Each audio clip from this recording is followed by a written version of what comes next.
शव को याद नहीं करो, शव को याद नहीं करो, शिव को करो। तो जब याद करते हुए शव तो सामने आएगा ही। लेकिन ये तो जानते हैं कि अगर मुर्दा सामने खड़ा कर दिया जाए तो मुर्दे में हाथ, पांव, नाक, आँख, कान सब कुछ मौजूद है। तो ये तो बुद्धि में रहेगा कि इसको आत्मा नहीं है।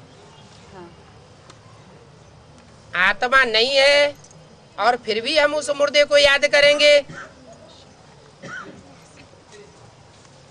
तो किसका संग किया है? नहीं बाबा, मुर्दे का संग किया ना। याद तो चैतन्य को करेंगे लेकिन सामने तो आएगा ना। जिसको याद करेंगे वो अंदर में प्रवेश करने वाला शिव है या वो आत्मा है जिस आत्मा ने 84 जन्म लेकर पतन को पाया है? किसको याद करेंगे? ब्रह्मा कुमार कुमारियों ने ब्रह्मा की देह को याद किया, कुख वंशावली बन गए, तो पतन को प्राप्त होते हैं या पावन बनते हैं? इस जन्म में पावन बनते हैं कि सतयुग के पहले जन्म में जाके पावन बनेंगे? ये बाद में पावन क्यों बनते हैं? पहले क्यों न पावन बने?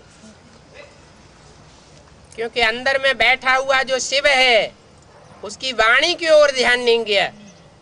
किसकी तरफ ध्यान गया?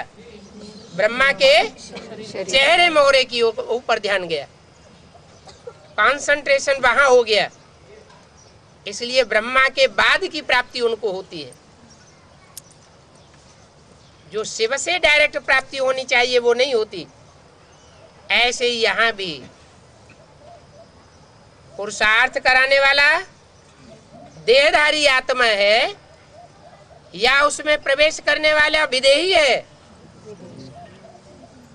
विदेही है शिव, और जो देहधारी आत्मा है वो 63 जन्म कल्याण करने वाली रही। 63 जन्म कल्याण किया क्या? नहीं कल्याण किया। चाहे राम हो, चाहे कृष्ण हो, इब्राहिम हो, बुद्ध हो, क्राइस्ट हो, कोई ने भी मनुष्य सृष्टि का कल्याण नहीं किया। सब अकल्याणकारी साबित हो गए। एक शिव ही है जो कल्याणकारी। अगर उसको निकाल दिया डब्बे में से तो डब्बे में अंधेरा रहेगा या रोशनी रहेगी? अंधेरा हो जाएगा। इसलिए कहते हैं ज्योतिर्लिंगम शिव। 12 ज्योतिर्लिंगम, वो ज्योति के लिंग तब कहे जाते हैं जब उनमें शिव प्रवेश करता है। शिव आत्मा को निकाल दिया तो जैसे पत्थर रह गया। पत्थर को याद करेंगे, पत्थर बुद्धि बनेंगे। इसलिए कन्नड़ की मुरली में बोला है, न निराकार को याद करना है, न साकार को याद करना है और न आकार को याद करना है। इसको याद करना है, साकार में निराकार को याद करना है। ये प्रवृत्ति है।